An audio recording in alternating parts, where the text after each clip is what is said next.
Hi friends, welcome to my style cooking channel. இன்னைக்கு உங்க கூட நான் ஷேர் பண்ணிக்க போற ரெசிபி என்னுடைய அத்தை அடிக்கடி செய்யற வெள்ளை பாயாசம். எப்படி செய்யறதுன்னு பார்க்க போறோம். பேரே டிஃபரண்டா இருக்குல்ல.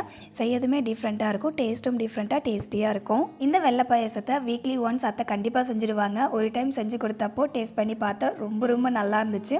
அதனால தான் இந்த ரெசிபி உங்க கூட நான் ஷேர் பண்ணிருக்கேன். சோ வீடியோவை ஸ்கிப் பண்ணாம பாருங்க. फ्रेंड्स நம்ம குக்கிங் வீடியோஸை நிறைய பேர் பார்க்கறீங்க. ஆனா வீடியோக்கு லைக் பண்ணவே மாட்டீங்க. நீங்க வீடியோ பார்த்துட்டு எந்த அளவுக்கு லைக் பண்றீங்களோ அந்த அளவுக்கு நீங்க என்ன மோட்டிவேட் பண்ற போல இருக்கும் and இன்னும் நியூவான ரெசிபீஸ் அப்லோட் பண்றதுக்கு எனக்கு இன்ட்ரெஸ்டிங்காவும் இருக்கும். சோ மறக்காம வீடியோக்கு லைக் பண்றீங்க. ஓகேங்க, வீடியோக்குள்ள போகிறதுக்கு முன்னாடி நீங்க இன்னும் நம்ம சேனல் மை ஸ்டைல் குக்கிங்கை சப்ஸ்கிரைப் பண்ணல அப்படினாலும் மறக்காம சப்ஸ்கிரைப் பண்ணிக்கோங்க. இப்போ வாங்க இந்த வெள்ளை பாயாசம் எப்படி செய்யறதுன்னு பார்க்கலாம்.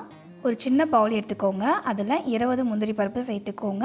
25லேருந்து ஒரு 30 காஞ்ச திராட்சை சேர்த்துக்கோங்க. முந்திரி பருப்பு அதுக்கப்புறம் காஞ்ச திராட்சை உங்களுக்கு எந்த அளவுக்கு வேணுமோ அந்த அளவுக்கு நீங்கள் எடுத்துக்கலாம்.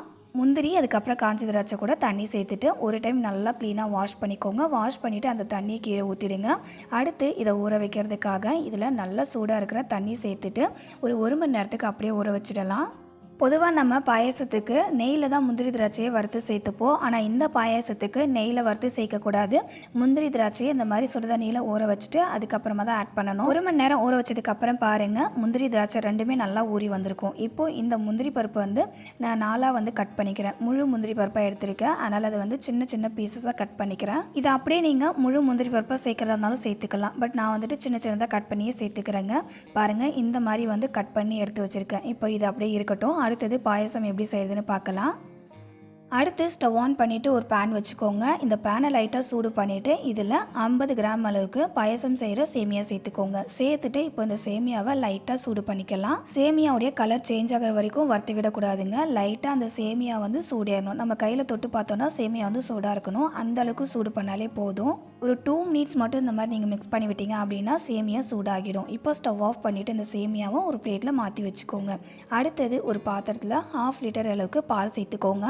பால் ஃபுல் க்ரீம் மில்க் எடுக்கணும் அப்படின்ற அவசியம் இல்லை. எந்த பால் வேணாலும் ஆட் பண்ணிக்கலாம். இப்போ இந்த பாலை ஒரு டைம் மிக்ஸ் பண்ணி விட்டுக்கலாம். பால் சூடாகி பொங்கி வரணும். அது வரைக்கும் வெயிட் பண்ணிக்கலாம்.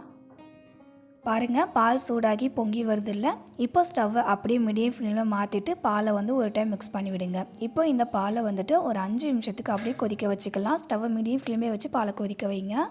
பால் கொதிக்கும் போது சைடில் ஆடப்படியும் அதை எடுத்து விட்டு கொதிக்க வைங்க.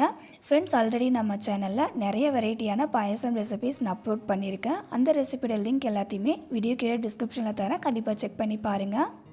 5 நிமிஷத்துக்கு பாலை கொதிக்க வச்சதுக்கு அப்புறமா இப்போது இதில் நம்ம சூடு பண்ணி வச்சுருக்க சேமியாவை ஆட் பண்ணிக்கலாம்.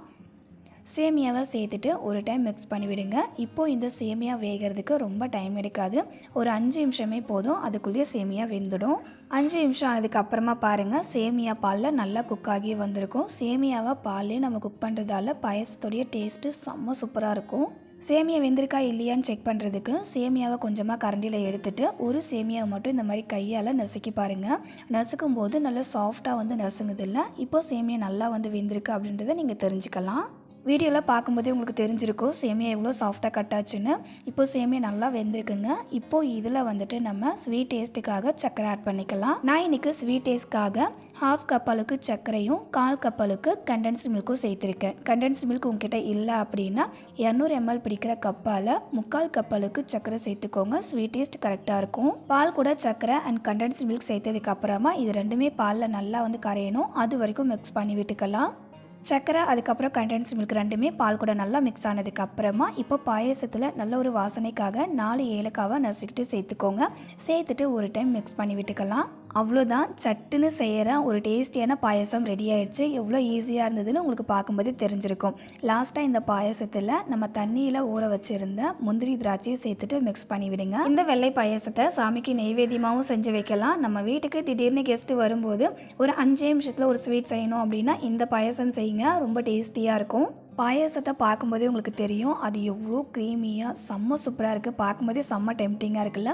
கண்டிப்பாக இந்த வெள்ளை பாயசத்தை உங்கள் வீட்லேயே செஞ்சு பார்த்துட்டு உங்களுடைய ஃபீட்பேக்கை மறக்காமல் கமெண்ட்டில் என் கூட ஷேர் பண்ணிக்கோங்க. இந்த பாயசத்தை ஒவ்வொரு டைம் ஸ்பூனில் எடுத்து சாப்பிடும்போதும் அந்த நட்ஸோடு சேர்த்து சாப்பிடுங்க. அப்போது அந்த டேஸ்ட்டு தேவாமிர்தமாக இருக்கும். இந்த பாயசத்தோடைய ஸ்பெஷலே நம்ம செய்யும் போது எந்த அளவுக்கு இருக்குதோ அதே மாதிரி தான் சுடாறினதுக்கு அப்புறமும் இருக்கும், கெட்டியாகாது. ஓகே ஃப்ரெண்ட்ஸ், இன்றைக்கி உங்க கூட ஷேர் பண்ணிக்கிட்டேன் இந்த க்ரீமியான அண்ட் ரிச்சான டேஸ்ட்டில் இருக்கிற வெள்ளை பாயாசம் உங்களுக்கு ரொம்ப பிடிச்சிருக்குன்னு நினைக்கிறேன். பிடிச்சிருந்தா மறக்காமல் இந்த வீடியோக்கு ஒரு லைக் பண்ணுறேங்க.